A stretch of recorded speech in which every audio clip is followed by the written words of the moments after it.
ఇక హైడ్రా కమిషనర్ రంగనాథ్ పై తెలంగాణ హైకోర్టు తీవ్ర ఆగ్రహం వ్యక్తం చేసింది. బతుకమ్మ కుంట వివాదంలో డిసెంబర్ 5వ తేదీలోపు ప్రత్యక్షంగా వచ్చి కోర్టులో హాజరవ్వకపోతే నాన్ బెయిలబుల్ వారెంట్ జారీ చేస్తామని హెచ్చరించారు హైకోర్టు న్యాయమూర్తి.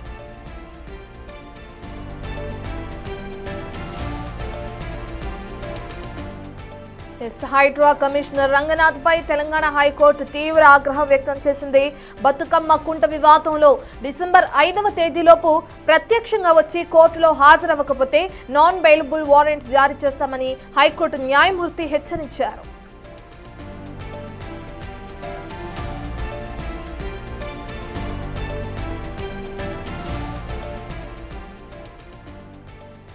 బతుకమ్మ కుంట వివాదం మనందరికీ తెలిసిన విషయమే. ఇందులో ఇప్పుడు హైకోర్టు సీరియస్ అవ్వటం చూస్తున్నాం. ఏదైతే హైడ్రా కమిషనర్ రంగనాథ్ ఉన్నారో తన పైన డిసెంబర్ 5వ తేదీలోపు కూడా ప్రత్యక్షంగా వచ్చి కోర్టులో హాజరవ్వాలని చెప్పి ఆదేశాలు జారీ చేశారు. ఒకవేళ అదేవిధంగా రంగనాథ్ ప్రత్యక్షంగా కోర్టులో హాజరవ్వకపోతే కనుక నాన్ బెయిలబుల్ వారెంట్ జారీ చేస్తామని కూడా హైకోర్టు న్యాయమూర్తి ఇప్పటికే హెచ్చరించడం జరిగింది. బతుకమ్మ కుంట వివాదంలో న్యాయమూర్తి అటు సీరియస్ అయిన నేపథ్యంలో మరి రంగనాథ్ ఏ విధంగా స్పందిస్తారని తెలియాల్సింది. ఎందుకంటే 5వ తేదీన ప్రత్యక్షంగా హాజరవ్వాలని చెప్పి న్యాయమూర్తి ఇప్పటికే ఆదేశాలు జారీ చేశారు. సంబంధించిన పూర్తి డీటెయిల్స్ అందించడానికి మా ప్రతినిధి సురేష్ అందుబాటులో ఉన్నారు. సురేష్, మనం చూస్తున్న బతుకమ్మ కుంట వివాదానికి సంబంధించి హైడ్రా కమిషనర్ రంగనాథ్ హైకోర్టులో హాజరవ్వాలని చెప్పి న్యాయమూర్తి ఆదేశించడం చూస్తున్నాం. నాన్ బెయిలబుల్ వారెంట్ కూడా జారీ చేస్తామంటున్నారు ప్రత్యక్షంగా హాజరవ్వకపోతే. అయితే దీనికి సంబంధించిన డీటెయిల్స్ ఏ విధంగా ఉన్నాయనుకోవచ్చు సురేష్?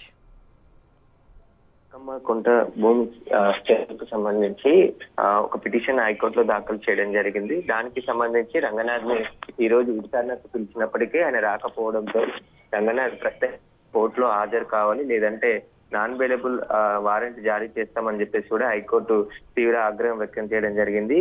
బతుకమ్మ కుంట వివాదంలో డిసెంబర్ 5వ తేదీలోపు ప్రత్యక్షంగా కోర్టులో హాజరు కావాలని చెప్పేసి కూడా రంగనాథ్ కి హైకోర్టు ఆదేశాలు జారీ చేస్తూ హెచ్చరించడం జరిగింది. గత విచారణ సందర్భంగా కూడా రంగనాథ్ గైర్హాజరు కావడం జరిగింది. మళ్ళీ ఇప్పుడు కూడా ఈ రోజు విచారణకు రాకపోవడంతో హైకోర్టు తీవ్ర ఆగ్రహం వ్యక్తం చేస్తూ డిసెంబర్ 5వ తేదీన హైకోర్టులో ప్రత్యక్షంగా హాజరు కాకుంటే నాన్ బెయిలబుల్ వారెంట్ జారీ చేయాల్సి వస్తుందని చెప్పేసి కూడా రంగనాథ్ ని హెచ్చరించడం జరిగింది.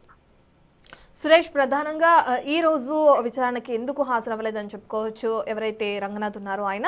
మరి 5వ తారీఖున ప్రత్యక్షంగా ఖచ్చితంగా హాజరవ్వాలంటుంది కదా, దానికి సంబంధించి ఆయన స్పందిస్తారా? 5వ తారీఖున హాజరవ్వకపోతే నాన్ బెయిలబుల్ వారెంట్ జారీ చేస్తామని హెచ్చరికలు జారీ అయిన నేపథ్యంలో రంగనాథ్ నుంచి ఎటువంటి స్పందన వస్తుంది అనుకోవచ్చు? ఖచ్చితంగా హైకోర్టు డైరెక్షన్ ప్రకారం నెక్స్ట్ విచారణకి ఏదైతే డిసెంబర్ 5వ తేదీన విచారణ ఉందో ఆ విచారణ సందర్భంగా హాజరు కావాలని చెప్పింది కాబట్టి కోర్టు ఖచ్చితంగా ఆయన హాజరయ్యే అవకాశాలే ఉంటాయి. లేని పక్షంలో నాన్ బెయిలబుల్ వారెంట్ జారీ చేస్తామని చెప్పేసి కూడా హైకోర్టు హెచ్చరిక జారీ చేసింది. కాబట్టి అసలు బతుకమ్మ కుంటకు సంబంధించిన వివాదానికి సంబంధించి ఏం జరుగుతుందనే దానికి సంబంధించి ఆయన హాజరు కావాల్సి ఉంటుందని చెప్పేసి కూడా హైకోర్టు ఆదేశాలు జారీ చేసినట్టు తెలుస్తుంది. న్యాయవాది వేసిన పిటిషన్ పైనే విచారించి గతంలో కూడా విచారణకు గైర్హాజరు కావడం జరిగింది. ఈ రోజు జరిగిన విచారణ కూడా రాకపోవడంతోనే హైకోర్టు సీరియస్ గా మందలిస్తూ డిసెంబర్ 5వ తేదీన విచారణకు రాకుంటే ఖచ్చితంగా నాన్ బెయిలబుల్ వారెంట్ జారీ చేయాల్సి వస్తుందని చెప్పేసి కూడా రంగనాథ్ ని హెచ్చరించడం జరిగింది.